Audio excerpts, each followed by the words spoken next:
Hey all you big cat lovers out there, it's me Derek, and welcome to another exciting, exuberant, intrepid, and unbelievable episode walking around the compound. And I am over here just hanging out with Dahlia, our three-legged llama. Dahlia llama.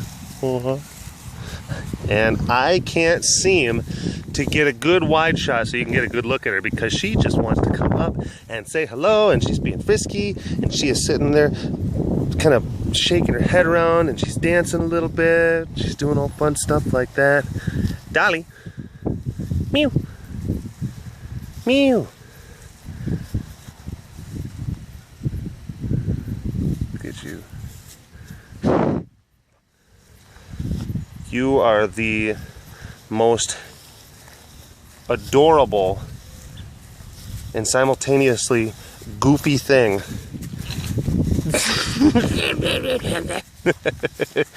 What, you didn't like that? You didn't like that? Yeah? Okay, I gotta leave. I gotta actually go and see some of the tigers.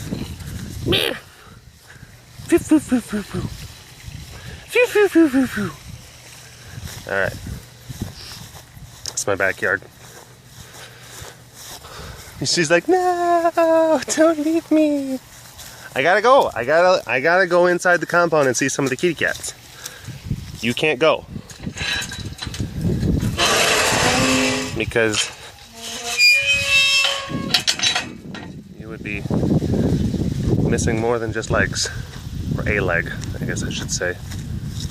But, yeah. That was that.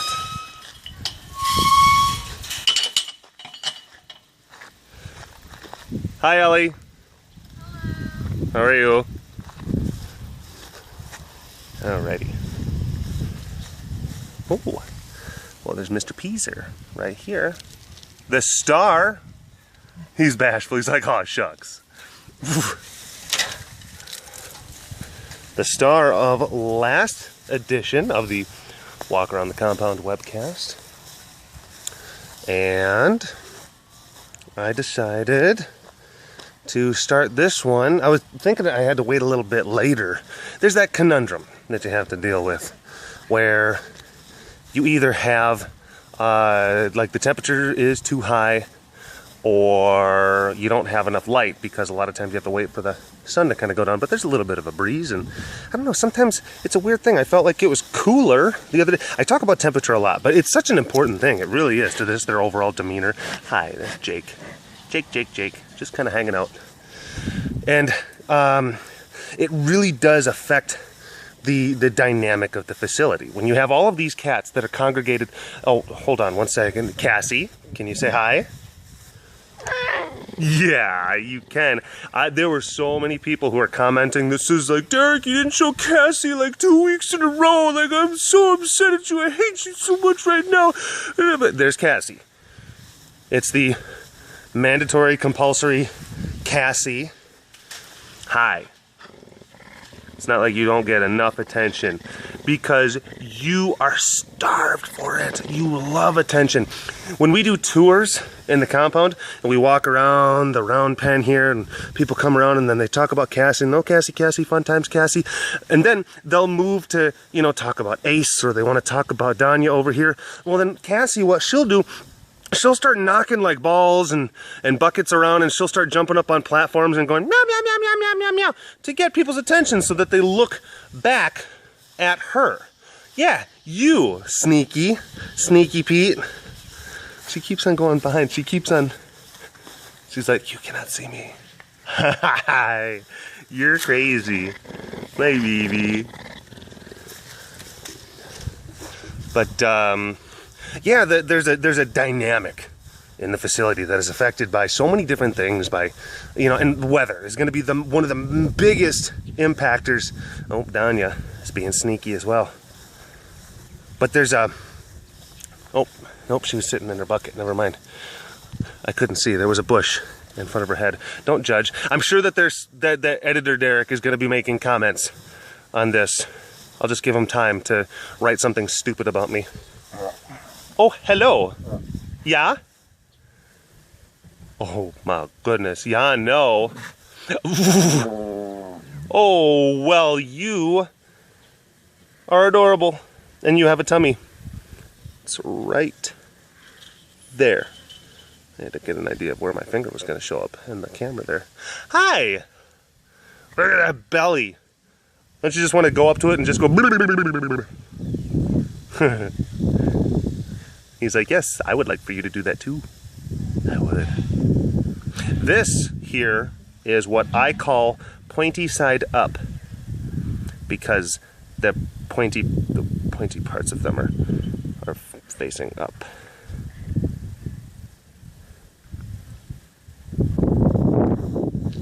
Danya.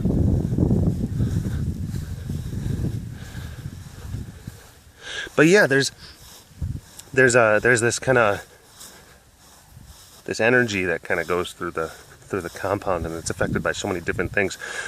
Like, let's say for instance, like Rascal and Danya in the enclosure over here, like they started disagreeing, and the disagreement started to get kind of heated, and they started to kind of really be vocal and physical with each other. That would send like kind of energy shockwaves throughout the compound, and it would affect a lot of the cats in their immediate area.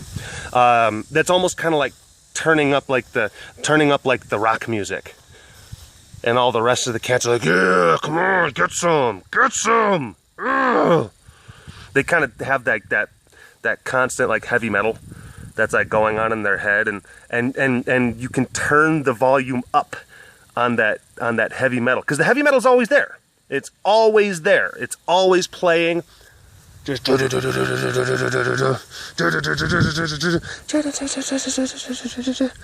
it can be made louder or quieter depending on a wide variety of circumstances. Oh, hello, Bonnie Boo. Everyone at home, practice your snuffling.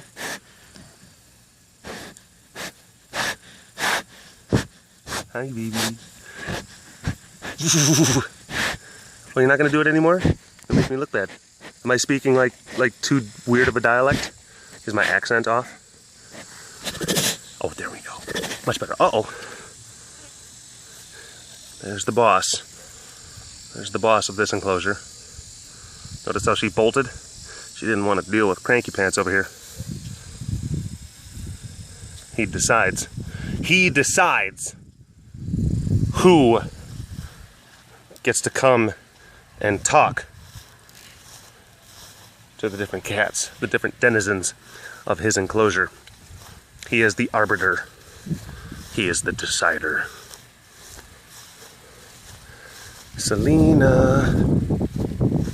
I talked a little bit before, alluded to Tabula being declawed. There's a couple other cats that were declawed before they got here. All of the cats that have been declawed, they were declawed before. Whoa! Oh my gosh, you come up over, you're crazy. But Selena here, she was one of the cats who was declawed before she got to us. And people, they declawed it. Oh, you're being nuts. You're being just so crazy.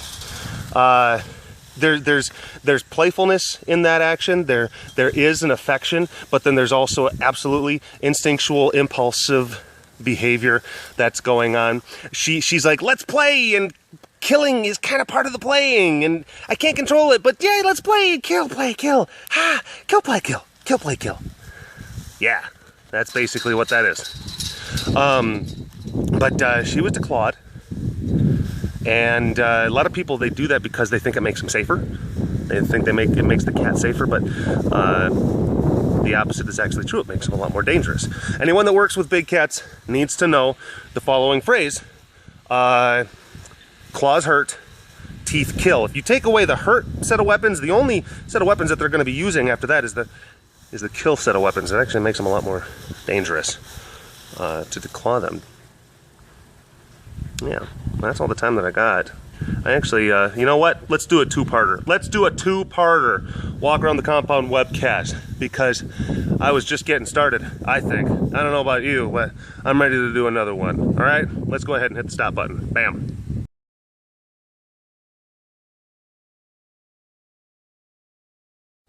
Ton. Hi. Tawny. Hey, Sugar Pie. Hey, baby.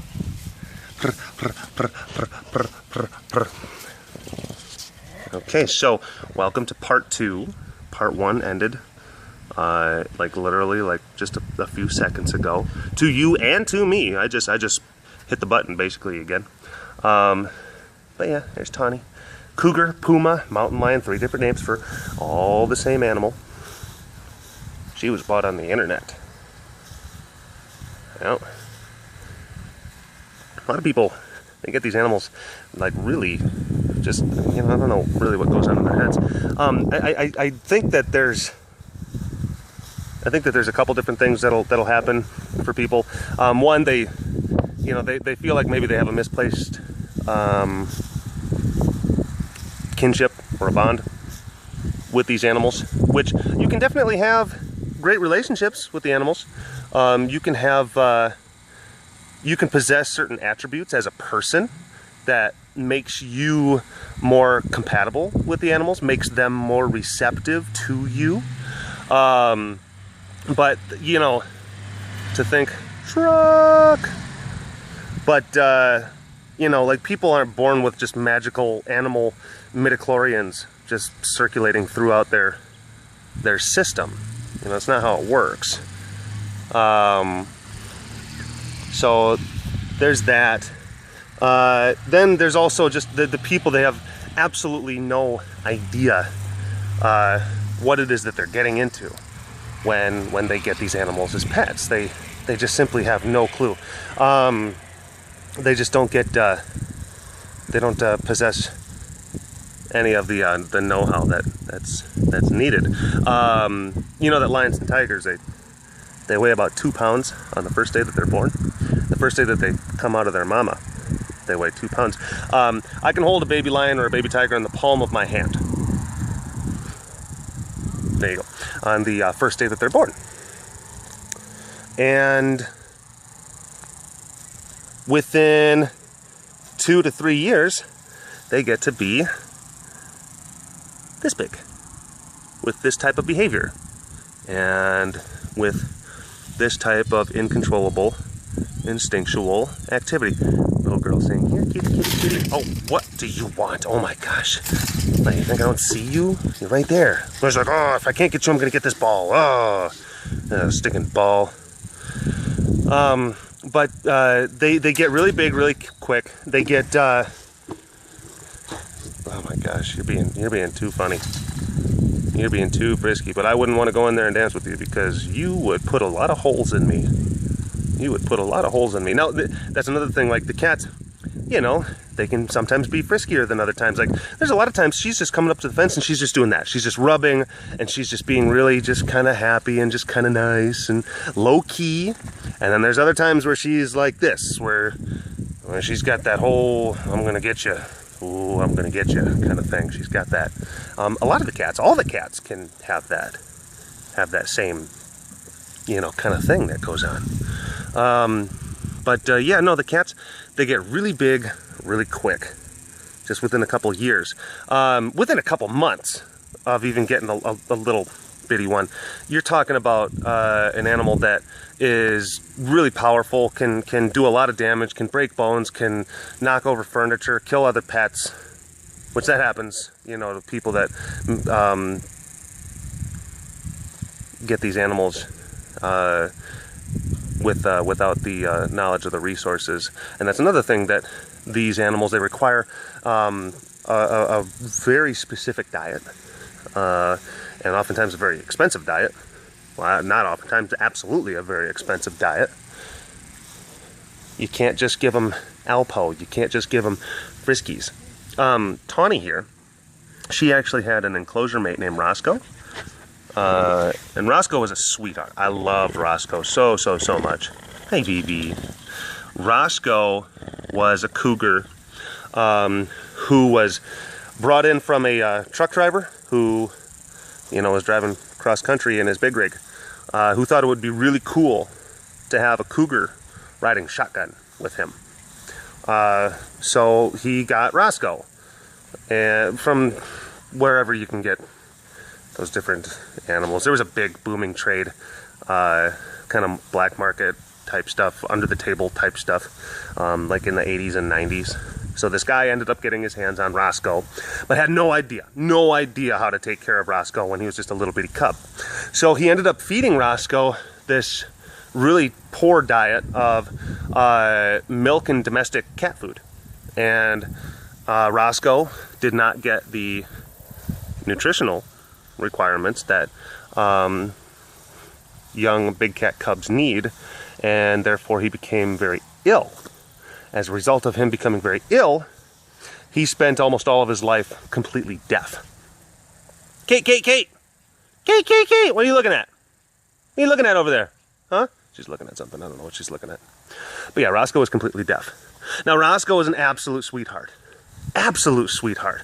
I mean, was just the pinnacle of just niceness. Except when there was food involved. Then he could just be a real jerk. Real jerk. Milo's got food. Milo's got food. Eating his cow chunk. Eating his cow chunk. Eating his cow chunk. Because he's a leopard. Da, da, da, da, da, da. Alright. But he was really, really sweet. And he ended up getting a lot of attention. A lot of attention. Because he was such a sweetheart. And he would walk up to the enclosure, and because he was deaf, he really couldn't get his, he had a squeak that was just adorable. It was like, rah! He was deaf, and he would just walk up, he's like, rah, rah. And he would do that. And people would say, oh, look at that guy. He's so cute. And Tawny got really jealous, though, you know, because like I was saying before, these guys, they can get really jealous. They can feel, toddler-like emotions. And Tawny, she got so jealous of Roscoe, and she would actually take advantage of the fact that he was deaf and couldn't hear her coming. And then she would jump on his back, bite him in the neck and the back of the head. Oh man, she was being such a fat girl. But that was because she was jealous. She was jealous. She had misplaced aggressions. Why don't I get that much love? Why does he get so much love? And I gave her affection. A lot of people gave her affection. Probably not as much as Roscoe got, which, to be fair, wasn't fair. But yeah, it just goes to show you the types of emotions that these cats can have. There we go. Some kitty cats up there on top of that old tank. Which those are actually, like recycled, like natural gas tanks. Those are actually old septic tanks right there. Cut holes in them. This is a recycled oil field pipe. We use concrete culverts. All sorts of different stuff. Go green. But, yeah. There's a couple stories in there. Hope I wasn't rambling too much. I guess, I don't know, give Editor Derek something to do. I guess that's going to become a thing now. It just started off as just kind of like, just punch it up. And then people were like, I like Editor Derek, he's really funny. But that's the thing, Editor Derek usually is my own internal thoughts, that, my own self-criticism.